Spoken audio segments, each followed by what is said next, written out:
नमस्कार दोस्तों। कहानी शुरू करने से पहले मैं आपको ये बताना चाहती हूँ कि अगर आप मोरल एंड मोटिवेशन कहानी सुनना पसंद करते हैं तो आप मेरे दूसरे चैनल एम्पावर द लाइफ पर आ सकते हैं। आपका वहाँ स्वागत है। द गोल्डन स्टोरीज में आपका स्वागत है। प्रस्तुत है मुंशी प्रेमचंद्र जी द्वारा लिखी कहानी स्वामिनी। शिवदास ने भंडारे की कुंजी अपनी बहू रामप्यारी के सामने फेंक कर अपनी बूढ़ी आंखों में आंसू भरकर कहा, बहू, आज से गृहस्थी की देखभाल तुम्हारे ऊपर है। मेरा सुख भगवान से नहीं देखा गया, नहीं तो क्या जवान बेटे को यूं छीन लेते। उसका काम करने वाला तो कोई चाहिए। एक हल तोड़ दूं तो गुजारा ना होगा। मेरे ही कुकर्म से भगवान का यह कोप आया है और मैं ही अपने माथे पर उसे लूंगा। बिरजू का हल अब मैं ही संभालूंगा। अब घर की देख रेख करने वाला, धरने उठाने वाला तुम्हारे सिवा दूसरा है कौन। रो मत बेटा, भगवान की जो इच्छा थी वह हुआ और जो इच्छा होगी वह होगा। हमारा तुम्हारा बस क्या। मेरे जीते जी तुम्हें कोई टेढ़ी आंख से देख ना सकेगा। तुम किसी बात का सोच मत किया करो। बिरजू गया तो क्या हुआ, मैं अभी जिंदा हूं। राम प्यारी और राम दुलारी दो सगी बहनें थी। दोनों का विवाह मथुरा और बिरजू दो सगे भाइयों से हुआ। दोनों बहनें नेहर की तरह ससुराल में भी प्रेम और आनंद से रहने लगी। शिवदास को पेंशन मिली। दिन भर द्वार पर गपशप करते, भरा पूरा परिवार देखकर प्रसन्न होते और अधिकतर धर्म चर्चा में रहते। लेकिन देवगति से बड़ा लड़का बिरजू बीमार पड़ा और आज उसे मरे हुए 15 दिन बीत गए। आज क्रियाकर्म से फुर्सत मिली और शिवदास ने सच्चे कर्मवीर की भांति फिर जीवन संग्राम के लिए कमर कस ली। मन में उसे चाहे कितना ही दुख हुआ हो, उसे किसी ने रोते नहीं देखा। आज अपनी बहू को देखकर एक क्षण के लिए उसकी आंखें सजल हो गईं, लेकिन उसने मन को संभाला और रुद्रकंठ से उसे दिलासा देने लगा। कदाचित उसने सोचा था घर की स्वामिनी बनकर विधवा के आंसू पुछ जाएंगे। कम से कम उसे इतना कठिन परिश्रम ना करना पड़ेगा। इसलिए उसने भंडारे की कुंजी बहू के सामने फेंक दी थी। वह धव्य की व्याथा को स्वामित्व के गर्व से दबा देना चाहता था। राम प्यारी ने पुलकित कंठ से कहा, यह कैसे हो सकता है दादा कि तुम मेहनत मजदूरी करो और मैं मालकिन बनकर बैठूं। काम धंधे में लगी रहूंगी तो मन बदला रहेगा। बैठे बैठे तो रोने के सिवा और कुछ ना होगा। शिवदास ने समझाया, बेटा, देवगति में तो किसी का बस नहीं। रोने धोने से हलकानी के सिवा और क्या हाथ आएगा। घर में भी तो 20 काम है। कोई साधु संत आ जाए, कोई पहुना ही आ पहुंचे तो उनके सेवा सत्कार के लिए किसी को घर पर रहना ही पड़ेगा। बहू ने बहुत से हीले किए पर शिवदास ने एक ना सुनी। शिवदास के बाहर चले जाने पर राम प्यारी ने कुंजी उठाई तो उसे मन में अपूर्व गौरव और उत्तरदायित्व का अनुभव हुआ। जरा देर के लिए पति वियोग का दुख उसे भूल गया। उसकी छोटी बहन और देवर दोनों काम करने गए हुए थे। शिवदास बाहर था। घर बिल्कुल खाली था। इस वक्त वह निश्चित होकर भंडारे को खोल सकती है। उसमें क्या क्या सामान है, क्या क्या विभूति है, ये देखने के लिए उसका मन ललायित हो उठा। इस घर में वह कभी ना आई थी। जब कभी किसी को कुछ देना या किसी से कुछ लेना होता था तभी शिवदास आकर इस कोठरी को खोला करता था। फिर उसे बंद कर वह ताली अपनी कमर में रख लेता था। राम प्यारी कभी कभी द्वार की दरारों से भीतर झांकती थी पर अंधेरे में कुछ न दिखाई देता। सारे घर के लिए वह कोठरी तिलस्मी रहस्य था जिसके विषय में भांति भांति की कल्पनाएं होती रहती थी। आज राम प्यारी को वह रहस्य खोलकर देखने का अवसर मिल गया। उसने बाहर का द्वार बंद कर दिया कि कोई उसे भंडार खोलते ना देख ले, नहीं तो सोचेगा बेजरूरत उसने क्यों खोला। तब आकर कांपते हुए हाथों से ताला खोला। उसकी छाती धड़क रही थी कि कोई द्वार ना खटखटाने लगे। अंदर पांव रखा तो उसे कुछ उसी प्रकार का, लेकिन उससे कहीं तीव्र आनंद हुआ जो उसे अपने गहने कपड़े की पिटारी खोलने में होता था। मटकों में गुड़, शक्कर, गेहूं, जौ आदि चीजें रखी हुई थी। एक किनारे बड़े बड़े बर्तन धरे थे जो शादी ब्याह के अवसर पर निकाले जाते थे या मांगे दिए जाते थे। एक आले पर मालगुजारी की रसीदें और लेन देन के पुर्जे बंधे हुए थे। कोठरी में एक विभूति सी छाई थी, मानो लक्ष्मी अज्ञात रूप से विराज रही हो। उस विभूति की छाया में रामप्यारी आधे घंटे तक बैठी अपनी आत्मा को तृप्त करती रही। प्रतिक्षण उसके हृदय पर ममत्व का नशा सा छाया जा रहा था। जब वे उस कोठरी से निकली तो उसके मन के संस्कार बदल गए थे, मानो किसी ने उस पर मंत्र डाल दिया हो। उसी समय द्वार पर किसी ने आवाज दी। उसने तुरंत भंडारे का द्वार बंद कर दिया और जाकर सदर दरवाजा खोल दिया। देखा तो पड़ोसिन झुनिया खड़ी है और 1 रुपया उधार मांग रही है। रामप्यारी ने रुखाई से कहा, अभी तो 1 पैसा घर में नहीं है, क्रियाक्रम में सब खर्च हो गया। झुनिया चकरा गई। चौधरी के घर में इस समय 1 रुपया भी नहीं है। यह विश्वास करने की बात न थी। जिसके यहाँ सैकड़ों का लेन देन है, वह सब कुछ क्रियाक्रम में नहीं खर्च कर सकता। अगर शिवदास ने बहाना किया होता तो उसे आश्चर्य न होता। प्यारी तो अपने सरल स्वभाव के लिए गांव में मशहूर थी। अक्सर शिवदास की आंख बचाकर पड़ोसियों को इच्छित वस्तु दे दिया करती थी। अभी कल ही उसने जानकी को सेर भर दूध दिया, यहाँ तक कि अपने गहने तक मांगे दे देती थी। कृपण शिवदास के घर में ऐसी सकरस बहू का आना गांव वाले अपने सौभाग्य की बात समझते थे। झुनिया ने चकित होकर कहा, ऐसा ना कहो जीजी, बड़े गाड़े में पड़कर आई हूं। नहीं तो तुम जानती हो मेरी आदत ऐसी नहीं है।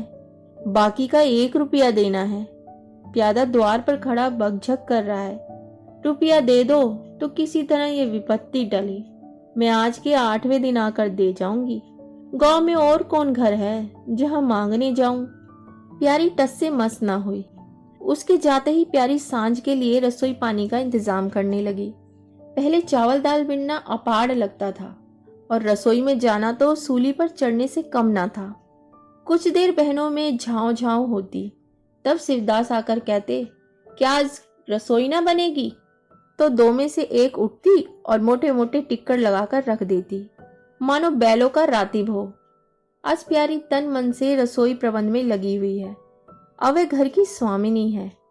तब उसने बाहर निकलकर देखा, कितना कूड़ा करकट पड़ा हुआ है।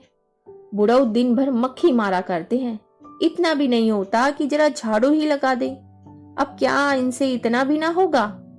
द्वार चिकना होना चाहिए कि देखकर आदमी का मन प्रसन्न हो जाए, यह नहीं कि उपकाई आने लगे। अभी कह दूं तो तिनक उठेंगे। अरे ये मुन्नी नाद से अलग क्यों खड़ी है? उसने मुन्नी के पास जाकर नाद में झांका। दुर्गंध आ रही थी। ठीक मालूम होता है महीनों से पानी नहीं बदला गया। इस तरह तो गाय रह चुकी, अपना पेट भर लिया, छुट्टी हुई, और किसी से क्या मतलब। हाँ, दूध सबको अच्छा लगता है। दादा द्वार पर बैठे चिलम पी रहे हैं, मगर इतना नहीं कि 4 घड़ा पानी नाद में डाल दें। मजूर रखा है, वह भी 3 कौड़ी का। खाने को 1.5 सेर, काम करते नानी मरती है। आ जाता है तो पूछती हूँ नाद में पानी क्यों नहीं बदला। रहना है तो रहे, नहीं तो जाए। आदमी बहुत मिलेंगे, चारों ओर तो लोग मारे मारे फिर रहे हैं। आखिर उससे रहा ना गया।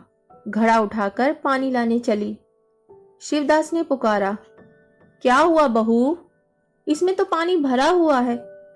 प्यारी ने कहा, नाद का पानी सड़ गया है। मुन्नी भूसे में मुंह नहीं डालती, देख नहीं रहे हो, कोस भर खड़ी है।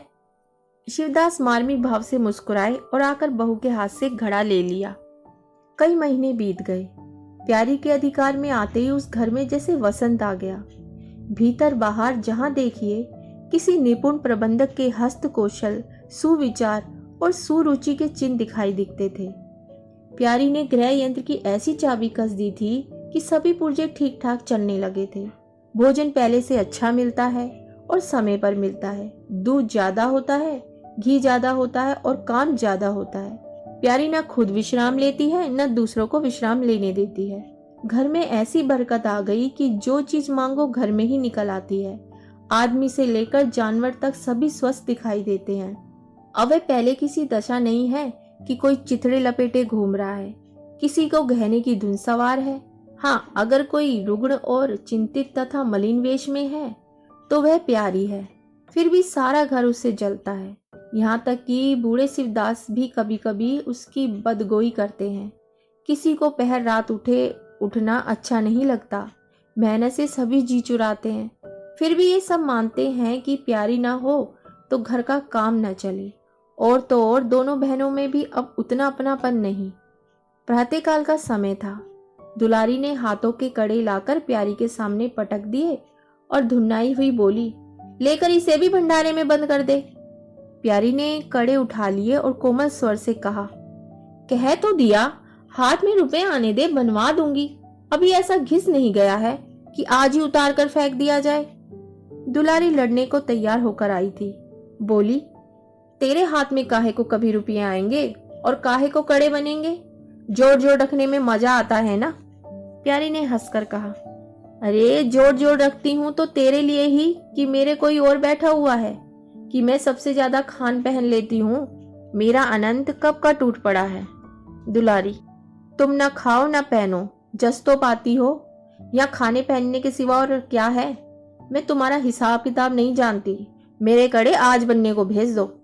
प्यारी ने सरल विनोद के भाव से पूछा, रुपए ना हो तो कहाँ से लाऊं? दुलारी ने उदंडता के साथ कहा, मुझे इससे कोई मतलब नहीं, मैं तो कड़े चाहती हूँ बस। इसी तरह घर के सब आदमी अपने अपने अवसर पर प्यारी को दो चार खरी खोटी सुना देते थे और वह गरीब सबकी धौंस हंसकर सहती थी। स्वामिनी का यह धर्म है कि सबकी धौंस सुन ले और करे वही जिसमें घर का कल्याण हो। स्वामिनी पर धौंस, ताने, धमकी किसी का असर न होता। उसकी स्वामिनी की कल्पना इन आघातों से और भी स्वस्थ होती थी। वह गृहस्थी की संचालिका है। सभी अपने अपने दुख उसी के सामने रोते हैं, पर जो कुछ वह करती है वही होता है। इतना उसे प्रसन्न करने के लिए काफी था। गांव में प्यारी की सराहना होती थी। अभी उम्र ही क्या है, लेकिन सारे घर को संभाले हुए है। चाहती तो सगाई करके चैन से रहती, इस घर के पीछे अपने को मिटाए देती है। कभी किसी से हंसती बोलती भी नहीं, जैसे काया पलट हो गई। कई दिन बाद दुलारी के कड़े बनकर आ गए। प्यारी खुद सुनार के घर दौड़ दौड़ गई। संध्या हो गई थी। दुलारी और मथुरा हाट से लौटे। प्यारी ने नए कड़े दुलारी को दिए। दुलारी निहाल हो गई। चटपट कड़े पहने और दौड़ी हुई बरौठे में जाकर मथुरा को दिखाने लगी। प्यारी बरौठे के द्वार पर छिपी खड़ी ये दृश्य देखने लगी। उसकी आंखें सजल हो गई। दुलारी उससे कुल 3 ही साल तो छोटी है, पर दोनों में कितना अंतर है। उसकी आंखें मानो उस दृश्य पर जम गई। दंपत्ति का वह सरल आनंद, उनका प्रेम लिंगन, उनकी मुग्ध मुद्रा प्यारी की टकटकी सी बंध गई। यहाँ तक कि दीपक के धुंधले प्रकाश में वे दोनों उसकी नजरों से गायब हो गए और अपने ही अतीत जीवन की एक लीला आंखों के सामने बार बार नए नए रूप में आने लगी। सहसा शिवदास ने पुकारा, बड़ी बहू, बड़ी बहू, एक पैसा दो, तम्बाकू मंगवाऊं। प्यारी की समाधि टूट गई। आंसू पोंछते हुए भंडारे में पैसा लेने चली गई। एक एक करके प्यारी के गहने उसके हाथ से निकलते जाते थे। वे चाहती थी मेरा घर गांव में सबसे संपन्न समझा जाए, और इस महत्वाकांक्षा का मूल्य देना पड़ता था। कभी घर की मरम्मत के लिए और कभी बैलों की नई गोई खरीदने के लिए, कभी नातेदारों और व्यवहारों के लिए, कभी बीमारों की दवा दारू के लिए रुपए की जरूरत पड़ती रहती थी। और जब बहुत कतर ब्योत करने पर भी काम न चलता तो वे अपनी कोई ना कोई चीज निकाल देती, और चीज एक बार हाथ से निकलकर फिर ना लौटती थी। वे चाहती तो इनमें से कितने ही खर्चों को टाल जाती, पर जहाँ इज्जत की बात आ पड़ती थी वे दिल खोल कर खर्च करती। अगर गांव में हेटी हो गई तो क्या बात रही, लोग उसी का नाम तो धरेंगे। दुलारी के पास भी गहने थे, 2-1 चीजें मथुरा के पास भी थी, लेकिन प्यारी उनकी चीजें ना छूती। उनके खाने पहनने के दिन हैं, वे इस जंजाल में क्यों फंसे। दुलारी को लड़का हुआ तो प्यारी ने धूम से जन्मोत्सव मनाने का प्रस्ताव किया। शिवदास ने विरोध किया, क्या फायदा, जब भगवान की दया से सगाई ब्याह के दिन आएंगे तो धूमधाम कर लेना। प्यारी का हौसलों से भरा दिल भला क्यों मानता। बोली, कैसी बात कहते हो दादा, पहलौठे के लड़के के लिए भी धूमधाम ना हुई तो कब होगी। मन तो नहीं मानता, फिर दुनिया क्या कहेगी। नाम बड़े दर्शन थोड़े। मैं तुमसे कुछ नहीं मांगती, अपना सारा सरंजाम कर लूंगी, गहनों के माथे जाएगी और क्या। शिवदास ने चिंतित होकर कहा, इस तरह एक दिन धागा भी ना बचेगा। कितना समझाया, बेटा भाई भौजाई किसी के नहीं होते, अपने पास 2 चीजें रहेंगी तो सब मुंह जोहेंगे, नहीं कोई सीधे बात भी ना करेगा। प्यारी ने ऐसा मुंह बनाया मानो वह ऐसी बूढ़ी बातें बहुत सुन चुकी है, और बोली, जो अपने हैं वह भी ना पूछें तो भी अपने ही रहते हैं। मेरा धर्म मेरे साथ है, उनका धर्म उनके साथ है। मर जाऊंगी तो क्या छाती पर लाद कर ले जाऊंगी। धूमधाम से जन्मोत्सव मनाया गया। बरी के दिन सारी बिरादरी का भोज हुआ। लोग खा पी कर चले गए। प्यारी दिन भर की थकी मांदी आंगन में एक टाट का टुकड़ा बिछाकर कमर सीधी करने लगी। आंखें झपक गई। मथुरा उसी वक्त घर में आया। नवजात पुत्र को देखने के लिए उसका चित्र व्याकुल हो रहा था। दुलारी सोर गृह से निकल चुकी थी। गर्भावस्था में उसकी धर क्षीण हो गई थी, मुंह भी उतर गया था, पर आज स्वस्थता की लालिमा मुख पर छाई हुई थी। सोर के संयम और पौष्टिक भोजन ने देह को चिकना कर दिया था।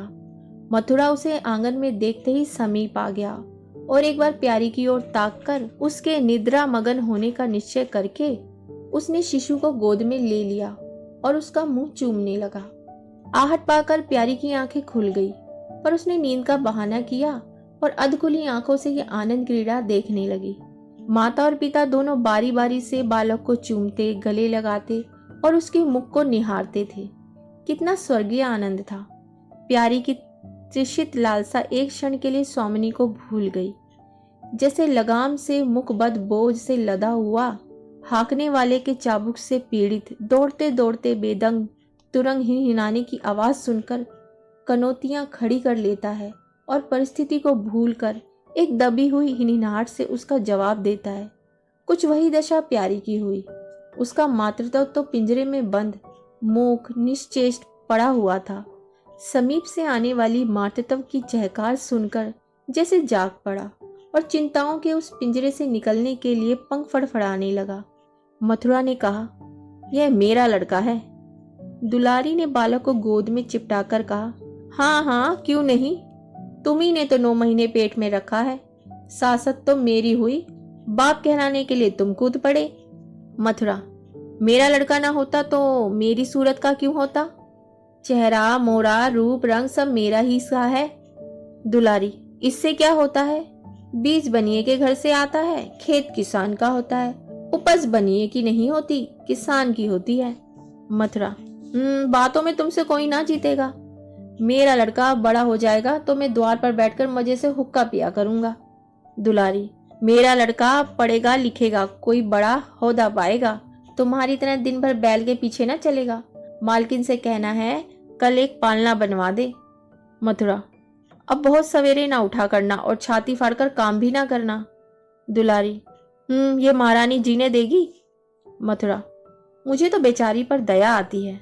उसके कौन बैठा हुआ है, हम ही लोगों के लिए मरती है। भैया होते तो अब तक 2-3 बच्चों की माँ हो गई होती। प्यारी के कंठ में आंसुओं का ऐसा वेग उठा कि उसे रोकने में सारी देह कांप उठी। अपना वंचित जीवन उसे मरुस्थल सा लगा, जिसकी सूखी रेत पर वह हरा भरा बाग लगाने की निष्फल चेष्टा कर रही थी। कुछ दिनों के बाद शिवदास भी मर गया।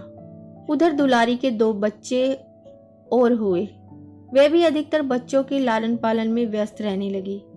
खेती का काम मजदूरों पर आ पड़ा। मथुरा मजदूर तो अच्छा था, संचालक अच्छा ना था। उसे स्वतंत्र रूप से काम लेने का कभी अवसर ना मिला। खुद पहले भाई की निगरानी में काम करता रहा, बाद को बाप की निगरानी में काम करने लगा। खेती का तार भी ना जानता था। वही मजूर उसके यहाँ टिकते थे जो मेहनत नहीं खुशामद करने में कुशल होते थे। इसलिए प्यारी को अब दिन में 2-4 चक्कर हार के भी लगाना पड़ता था। कहने को वे अब भी मालकिन थी, पर वास्तव में घर भर की सेविका थी। मजूर भी उससे त्योरियां बदलते, जमींदार का प्यादा भी उसी पर धोस जमाता। भोजन में भी किफायत करनी पड़ती। लड़कों को तो जितनी बार मांगे उतनी बार कुछ न कुछ चाहिए। दुलारी तो लड़कोरी थी, उसे भरपूर भोजन चाहिए। मथुरा घर का सरदार था, उसके इस अधिकार को कौन छीन सकता था? मजूर भला क्यों रियायत करने लगे थे? सारी कसर प्यारी पर निकलती थी। वही एक फालतू चीज थी। अगर आधा पेट खाए तो किसी को हानि ना हो सकती थी। 30 वर्ष की अवस्था में उसके बाल पक गए, कमर झुक गई, आंखों की जोत कम हो गई, मगर वे प्रसन्न थी। स्वामित्व का गौरव इन सारे जख्मों पर मरहम का काम करता था। एक दिन मथुरा ने कहा, भाभी, अब तो कहीं परदेश जाने का जी चाहता है। यहाँ तो कमाई में बरकत नहीं, किसी तरह पेट की रोटी चल जाती है, वह भी रो धोकर। कई आदमी पूरब से आए हैं, वे कहते हैं वहाँ 2-3 रुपए रोज की मजदूरी हो जाती है। 4-5 साल भी रह गया तो माला माल हो जाऊंगा। अब आगे लड़के वाले हुए हैं, इनके लिए कुछ तो करना ही चाहिए। दुलारी ने समर्थन किया। हाथ में 4 पैसे होंगे, लड़कों को पढ़ाओगे लिखाओगे, हमारी तो किसी तरह कट गई, लड़कों को तो आदमी बनाना है। प्यारी ये प्रस्ताव सुनकर अवाक रह गई, उनका मुंह ताकने लगी। इसके पहले इस तरह की बातचीत कभी ना हुई थी। यह धुन कैसी सवार हो गई? उसे संदेह हुआ, शायद मेरे कारण यह भावना उत्पन्न हुई। बोली, मैं तो जाने को ना कहूंगी, आगे जैसी इच्छा हो। लड़के को पढ़ाने लिखाने के लिए यहाँ भी तो मदरसा है। फिर क्या नित्य ही यही दिन बने रहेंगे? 2-3 साल भी खेती ना बन गई तो सब कुछ हो जाएगा। मथुरा, इतने दिन खेती करते हो गए, जब अब तक ना बनी तो अब क्या बन जाएगी? इस तरह एक दिन चल देंगे, मन की मन में रह जाएगी। फिर अब पोरुख भी तो थक रहा है, ये खेती कौन संभालेगा? लड़कों को मैं चक्की में जोतकर उनकी जिंदगी नहीं बर्बाद करना चाहता। प्यारी ने आंखों में आंसू लाकर कहा, भैया, घर पर जब तक आधी मिले सारी के लिए धावना चाहिए। अगर मेरी ओर से कोई बात हो तो अपना घर बार अपने हाथ में करो, मुझे एक टुकड़ा दे देना, पड़ी रहूंगी। मथुरा आर्द्र कंठ होकर बोला, भाभी, ये तुम क्या कहती हो? तुम्हारे ही संभाले ये घर अब तक चला है, नहीं रसातल में चला गया होता। इस गृहस्थी के पीछे तुमने अपने को मिट्टी में मिला दिया, अपनी दह गुला डाली। मैं अंधा नहीं हूँ, सब कुछ समझता हूँ। हम लोगों को जाने दो, भगवान ने चाहा तो घर फिर संभल जाएगा। तुम्हारे लिए हम बराबर खर्च बरस भेजते रहेंगे। प्यारी ने कहा, जो ऐसा ही है तो तुम चले जाओ, बाल बच्चों को कहाँ कहाँ बांधे फिरोगे? दुलारी बोली, ये कैसे हो सकता है बहन? यहाँ देहात में लड़के क्या पढ़ेंगे लिखेंगे? बच्चों के बिना इनका भी जीना लगेगा। दौड़ दौड़ कर घर आएंगे और सारी कमाई रेल खा जाएगी। परदेश में अकेले जितना खर्चा होगा उतने में सारा घर आराम से रहेगा। प्यारी बोली, तो मैं भी यहाँ रहकर क्या करूंगी? मुझे भी लेते चलो। दुलारी उसे साथ लेकर चलने को तैयार ना थी। कुछ दिन जीवन का आनंद उठाना चाहती थी। अगर परदेश में भी यह बंधन रहा तो जाने से फायदा ही क्या? बोली, बहन तुम चलती तो क्या बात थी, लेकिन फिर यहाँ का कारोबार तो चौपट हो जाएगा ना। तुम तो कुछ ना कुछ देखभाल करती ही रहोगी। प्रस्थान की तिथि के एक दिन पहले ही राम प्यारी ने रात भर जागकर हलवा और पूरियां पकाई। जब से इस घर में आई, कभी एक दिन के लिए अकेले रहने का अवसर नहीं आया। दोनों बहनें सदा साथ रहीं। आज उस भयंकर अवसर को सामने आते देखकर प्यारी का दिल बैठा जाता था। वह देखती थी मथुरा प्रसन्न है, बाल वृंद यात्रा के आनंद में खाना पीना तक भूले हुए हैं, तो उसके जी में आता वह भी इसी भांति निर्द्वंद्व रहे, मोह और ममता को पैरों से कुचल डाले। किंतु वह ममता जिस खादियल को खा खाकर पली थी, उसे अपने सामने से हटाए जाते देखकर शुद्ध होने से न रुकती थी। दुलारी तो इस तरह निश्चित होकर बैठी थी मानो कोई मेला देखने जा रही है। नई नई चीजों को देखने, नई दुनिया में विचरने की उत्सुकता ने उसे क्रिया शून्य सा कर दिया था।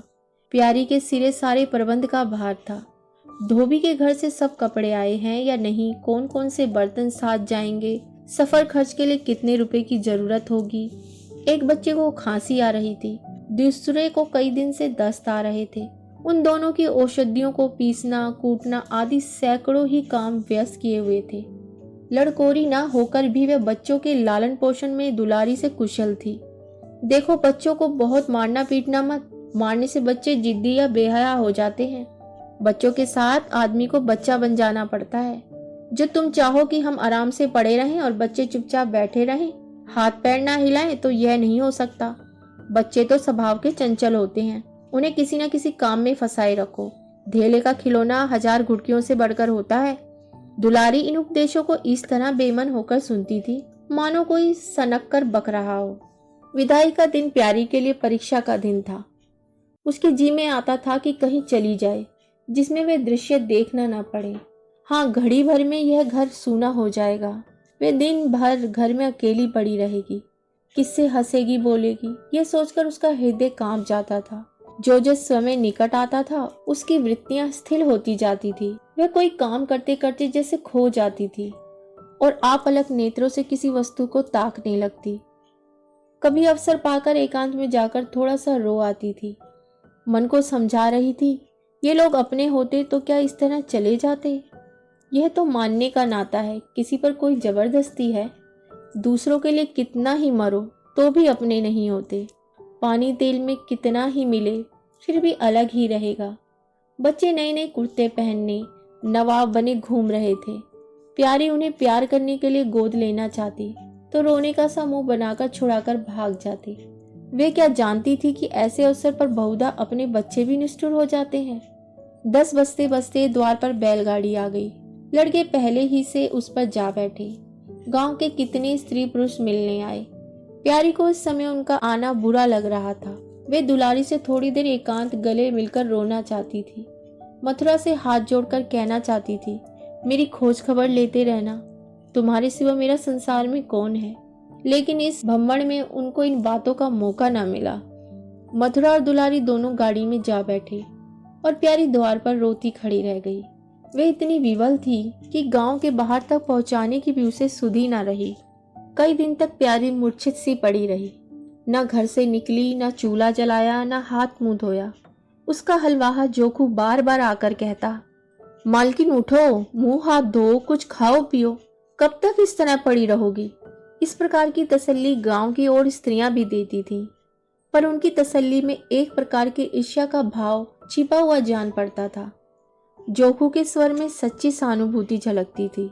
जोखू कामचोर, बातूनी और नशेबाज था। प्यारी उसे बराबर डांटती रहती थी। एक बार उसे निकाल भी चुकी थी, पर मथुरा के आग्रह से फिर रख लिया करती थी। आज भी जोखू की सहानुभूति भरी बातें सुनकर प्यारी झुंझलाती, यह काम करने को क्यों नहीं जाता, यहाँ मेरे पीछे क्यों पड़ा हुआ है। मगर उसे झिड़क देने को जी ना चाहता था। उसे उस समय सहानुभूति की भूख थी। फल कांटेदार वृक्ष से भी मिले तो क्या उन्हें छोड़ दिया जाता है। धीरे धीरे शोक का वेग कम हुआ। जीवन के व्यापार होने लगे। अब खेती का सारा भार प्यारी पर था। लोगों ने सलाह दी, एक हल तोड़ दो और खेतों को उठा दो, पर प्यारी का गर्व यूं ढोल बजाकर अपनी पराजय स्वीकार करना ना था। सारे काम पूर्ववत चलने लगे। उधर मथुरा की चिट्ठी पत्री न भेजने से उसके अभिमान को और भी उत्तेजना मिली। वह समझता है मैं उसके आसरे बैठी हूँ, उसकी चिट्ठी भेजने से मुझे कोई निधि न मिल जाती। उसे अगर मेरी चिंता नहीं है तो मैं कब उसकी परवाह करती हूँ। घर में तो अब विशेष काम रहा नहीं। प्यारी सारे दिन खेती बाड़ी में कामों में लगी रहती। घर में तो अब विशेष काम रहा नहीं। प्यारी सारे दिन खेती बाड़ी में लगी रहती। खरबूजे बोए थे, वे खूब फले और खूब बिके। पहले सारा दूध घर में खर्च हो जाता था, अब बिकने लगा। प्यारी की मनोवृत्तियों में भी एक विचित्र परिवर्तन आ गया। वे अब साफ कपड़े पहनती, मांग चोटी की ओर से भी उतनी उदासीन न थी। आभूषणों में भी रुचि हुई। रुपए हाथ में आते ही उसने अपनी गिरवी रख गहने छुड़वाए और भोजन भी संयम से करने लगी। सागर पहले खेतों को सींचकर खुद खाली हो जाता था, अब निकास की नालियां बंद हो गई थी। सागर में पानी जमा होने लगा और उसमें हल्की हल्की लहरें भी थी। खिले हुए कमल भी थे। एक दिन जोकू हार से लौटा तो अंधेरा हो गया था। प्यारी ने पूछा, अब तक वहां क्या करता रहा? जोकू ने कहा, 4 क्यारियां बच रही थी, मैंने सोचा 10 मोट और खींच दूं, कल का झंझट कौन रखे। जोकू अब कुछ दिनों से काम में मन लगाने लगा था। जब तक मालिक उसके सिर पर सवार रहते थे वह हीले बहाने करता था। अब सब कुछ उसके हाथों में था। प्यारी सारे दिन हार में थोड़ी ही रह सकती थी, इसलिए अब उस पर जिम्मेदारी आ गई थी। प्यारी ने लोटे का पानी रखते हुए कहा, अच्छा हाथ मुंह धो डालो। आदमी जान रखकर काम करता है, हाय हाय करने से कुछ नहीं होता। खेत आज ना होते कल ना होते, क्या जल्दी थी? जोकू ने समझा प्यारी बिगड़ रही है। उसने तो अपनी समझ में कारगुजारी की थी और समझा था तारीफ होगी। यहाँ आलोचना हुई। चिढ़कर बोला, मालकिन दाने बाने दोनों ओर चलती हो, जो बात नहीं समझती हो उसमें क्यों कूदती हो? कल के लिए तो उचवा के खेत पड़े सूख रहे हैं। आज बड़ी मुश्किल से कुआं खाली हुआ था, सवेरे में पहुंचा तो कोई और आकर ना छेक देता, फिर अठवारे तक राह देखनी पड़ती। तब तक तो सारी ऊख विदा हो जाती। प्यारी उसकी सरलता पर हंसकर बोली, अरे तो मैं तुझे कुछ कह थोड़ी रही हूँ पागल। मैं तो कहती हूँ कि जान रखकर काम कर, कहीं बीमार पड़ गया तो लेने के देने पड़ जाएंगे। जोखू, कौन बीमार पड़ जाएगा? मैं 20 साल में कभी सिर तक तो दुखा नहीं, आगे की जानता नहीं। कहो तो रात भर काम करता रहूं। प्यारी, मैं क्या जानूं? तुम ही अंतरे दिन बैठे रहते थे और पूछा जाता था तो कहते थे जूर आ गया था, पेट में दर्द था। झोंकू झेपता हुआ बोला, वह बातें जब थी जब मालिक लोग चाहते थे कि इसे पीस डालें। अब तो जानता हूं मेरे ही माथे है ना, मैं ना करूंगा तो सब चौपट हो जाएगा। प्यारी, मैं क्या देखभाल नहीं करती? जोखू, तुम बहुत करोगी, 2 बेर चली जाओगी, सारे दिन तुम वहां बैठी नहीं रह सकती। प्यारी को उसके निष्कपट व्यवहार ने मुग्ध कर दिया। बोली, तो इतनी रात गए चूल्हा जलाओगे? कोई सगाई क्यों नहीं कर लेते? जोकू ने मुंह धोते हुए कहा, तुम भी खूब कहती हो मालकिन, अपने पेट भर को तो होता नहीं। सगाई कर लूं, 1.25 सेर खाता हूँ, 1 जून पूरा 1.25 सेर, दोनों जून के लिए 2 सेर चाहिए। प्यारी, अच्छा आज मेरी रसोई में खाओ, देखूं कितना खाते हो। जोखू ने पुलकित होकर कहा, नहीं मालकिन, तुम बनाते बनाते थक जाओगी। हाँ, आध सेर के 2 रोटा बनाकर खिला दो तो खा लूं। मैं तो यही करता हूँ, बस आटा सनाकर 2 लिट बनाता हूँ और उपले पर सेक लेता हूँ। कभी मठे से, कभी नमक से, कभी प्याज से खा लेता हूँ और आकर पड़ा रहता हूँ। प्यारी, मैं तुम्हें आज फुल के खिलाऊंगी। जोखू, तब तो सारी रात खाते ही बीत जाएगी। प्यारी, बको मत, चटपट आकर बैठ जाओ। जोखू, जरा बैलों को सानी पानी देता जाऊं तो बैठूं। जोखू और प्यारी में ठनी हुई थी। प्यारी ने कहा, मैं कहती हूँ धान रोपने की कोई जरूरत नहीं। झड़ी लग जाए तो खेत डूब जाए, बरखा बंद हो जाए तो खेत सूख जाए, जुआर बाजरा अरहर सब तो है, धान ना सही। जोखू ने अपने विशाल कंधे पर फावड़ा रखते हुए कहा, जब सबका होगा तो मेरा ही भी होगा, सबका डूब जाएगा तो मेरा भी डूब जाएगा। मैं क्यों किसी से पीछे रहूं? बाबा के जमाने में 5 बीघा से कम नहीं रोपा जाता था। बिरजू भैया ने उसमें 1-2 बीघे और बढ़ा दिए। मथुरा ने भी थोड़ा बहुत हर साल रोपा, तो मैं क्या सबसे बीता हुआ हूँ? मैं 5 बीघे में कम ना लाऊंगा। मथुरा ने भी थोड़ा बहुत हर साल रोपा, तो मैं क्या सबसे गया बीता हूँ? मैं 5 बीघे से कम ना लाऊंगा। अरे तब घर में 2 जवान काम करने वाले थे, मैं अकेला उन दोनों के बराबर खाता हूँ, दोनों के बराबर काम क्यों ना करूंगा? चल झूठा कहीं का, कहते थे 2 सेर खाता हूँ, 4 सेर खाता हूँ, आध सेर में रह गए। एक दिन तोलो तब मालूम हो। तोला है, बड़ा खाने वाले। मैं कहे देती हूँ धान ना रोपो, मजदूर ना मिलेंगे, अकेले हलकान होना पड़ेगा। तुम्हारी बला से मैं ही हलकान हूंगा, ये दर किस दिन काम आएगी? तुम्हारी बला से मैं ही हलकान हूंगा ना, यह दर किस काम आएगी? प्यारी ने उसके कंधे पर से फावड़ा ले लिया और बोली, तुम पहर रात से पहर तक ताल में रहोगे, अकेला मेरा जी उबेगा। जोखू को उबने का अनुभव ना था। कोई काम ना हो तो आदमी पढ़कर सो रहे, जी क्यों उबे? बोला, जी उबेगा तो सो रहना, मैं घर रहूंगा तब तो और भी जी उबेगा। मैं खाली बैठता हूं तो बार बार खाने की सूझती है, बातों में देर हो रही है और बादल घिरे आते हैं।